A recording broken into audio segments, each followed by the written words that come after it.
In the bustling city of Corinth, a melting pot of cultures, ideas, and beliefs thrived. Ships docked in the port, bringing merchants and travelers from distant lands. The streets hummed with life, filled with laughter, debate, and the occasional clash of rivalries. Yet, beneath this vibrant surface lay serious challenges for the young Christian community. Paul, the apostle and church planter, had spent time nurturing this church, teaching them about Jesus and helping them understand what it meant to live a life of faith. But now, from a distant location, he received troubling news. The Corinthian church was struggling. Divisions had formed among the members. Some boasted about their wisdom, while others clung to their spiritual gifts. Paul felt a deep concern for them, and so he wrote a letter, filled with love, guidance, and truth, to address their issues and remind them of the core of their faith. As Paul began his letter, he addressed the church with warmth, calling them sanctified and holy, set apart for God. He remembered their faith and the grace they had received through Christ. But he could not ignore the divisions. Some were saying, "I follow Paul," while others claimed, "I follow Apollos" or "I follow Cephas." These factions had created a rift among the believers. Paul's heart ached as he explained that they were all servants of Christ. He challenged their thinking, reminding them that it was not human leaders they should be rallying around, but Christ alone. He wrote, "Is Christ divided? Was Paul crucified for you?" He wanted them to see the folly in their arguments and to unite as one body, focused on their shared faith. The moral here is clear. Unity in faith is stronger than any division. We must remember that our allegiance is to Christ, not to any human leader or teacher. Next, Paul addressed the issue of wisdom. The Corinthians prided themselves on their knowledge and status. They valued eloquence and philosophical thought. But Paul reminded them of the wisdom of God, which often appears foolish to the world. He wrote about the cross of Christ, which seemed weak and foolish to those who were perishing but was, in fact, the power and wisdom of God for those who believed. In this, Paul taught them humility. True wisdom comes from recognizing our need for God, not from our own understanding. This lesson rings true today. Humility opens our hearts to God's truth. As the letter unfolded, Paul confronted another pressing issue: immorality within the church. A man was living openly with his father's wife, and the church was arrogant about it. They felt they had the freedom to do as they pleased, but Paul emphasized the need for discipline and purity. He urged them to remove the immoral brother from their midst, not out of hatred but to lead him to repentance. This harsh truth was not easy to hear, but it was vital for the health of the church. Paul knew that sin could spread like leaven, corrupting the entire community. He wanted them to be a new lump, unleavened and pure.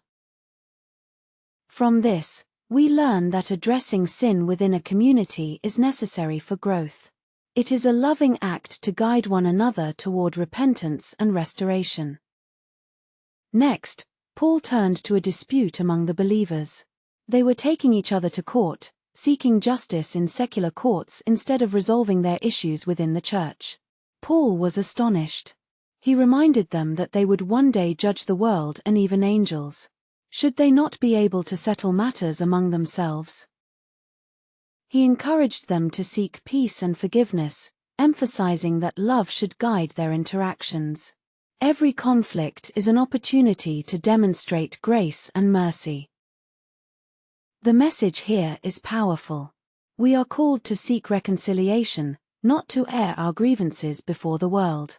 Our witness as Christians is at stake when we fail to live out our faith in love. As Paul continued, he addressed questions about marriage and celibacy. He recognized that not everyone is called to the same path. Some are called to live single, dedicating their lives fully to God, while others are called to marry. He encouraged each person to follow their calling, reminding them that both paths have their own merits. In this, we see that God values our individual journeys. He meets us where we are, and we must embrace our unique callings without judgment of others. Soon, another issue arose: food offered to idols.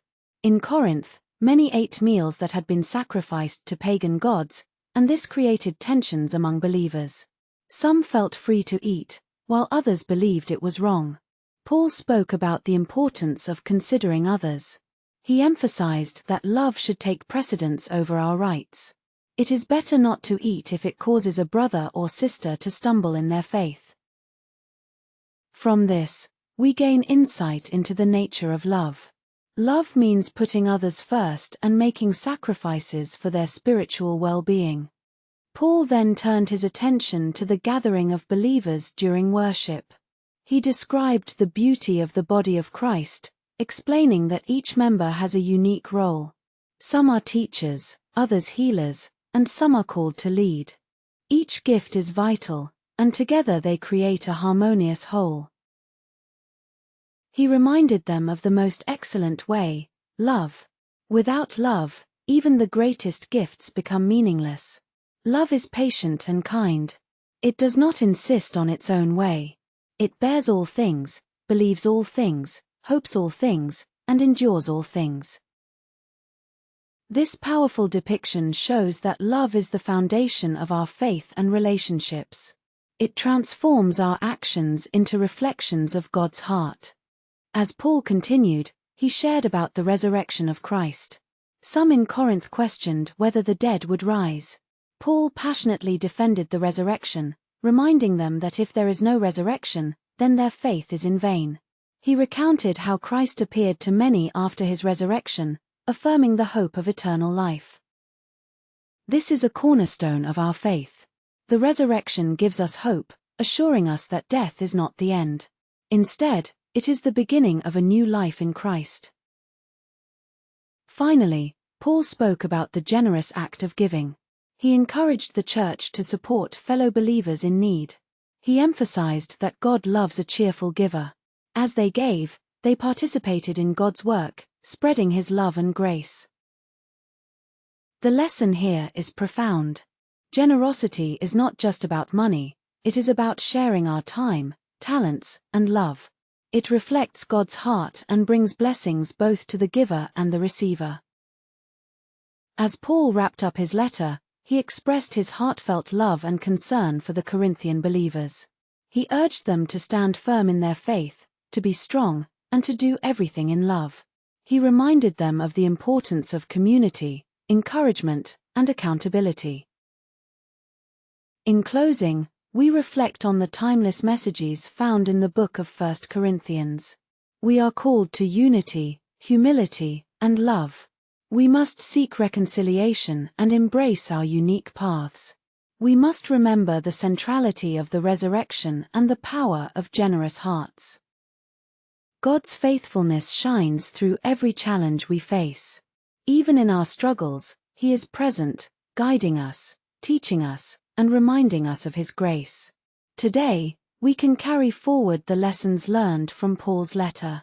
We can strive to live out our faith in love, unity, and generosity. Let us be a reflection of Christ in our world, just as the Corinthian church was called to be.